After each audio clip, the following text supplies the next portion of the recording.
पाण्याची घनता याच्यामध्ये साधं पाणी आहे आणि याच्यामध्ये मिठाचे पाणी आहे म्हणून याच्यामध्ये घनता कमी आहे आणि याच्यामध्ये जास्त घनता आहे म्हणून याच्यामध्ये हा बटाटा टाकला तर खाली पडून जाईल आणि बुडून जातं आणि याच्यामध्ये टाकला तर वरती तरंगणार. याच्यामध्ये घनता जास्त आहे म्हणून मिठाच्या पाण्यात घनता जास्त आहे आणि साध्या पाण्यात घनता कमी आहे. का मिठाच्या पाण्याची घनता वाढली?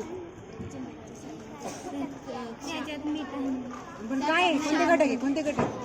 क्षारांमुळे घनता वाढली ना. म्हणजे मग नदीच्या पाण्याची घनता कमी असेल का समुद्राच्या पाण्याची घनता कमी असेल? नदीच्या पाण्याची. आणि म्हणजेच मग समुद्राच्या पाण्याची घनता कशी असेल? जास्त. का बरं? का याच्यामध्ये मीठ जास्त आहे म्हणून पाणी कसं लागतं? खारट. म्हणजेच मग त्याची क्षारता कशी आहे? जास्त. मग याच्यावरून काय सांगता येईल तुम्हाला? नदीच्या पाण्यात पोहणं सोपं जाईल का समुद्राच्या पाण्यात पोहणं सोपं जाईल? नदी नीट विचार करा. नाही समुद्राच्या समुद्राच्या पाण्यात. कुठे बटाटा तरंगतोय? म्हणजे आपण पण कमी श्रम घेऊन समुद्राच्या पाण्यात तरंगू शकू ना. इथे जास्त मेहनत घ्यावी लागेल तरंगण्यासाठी. जाऊ दे. लाकूड बुडेल काय?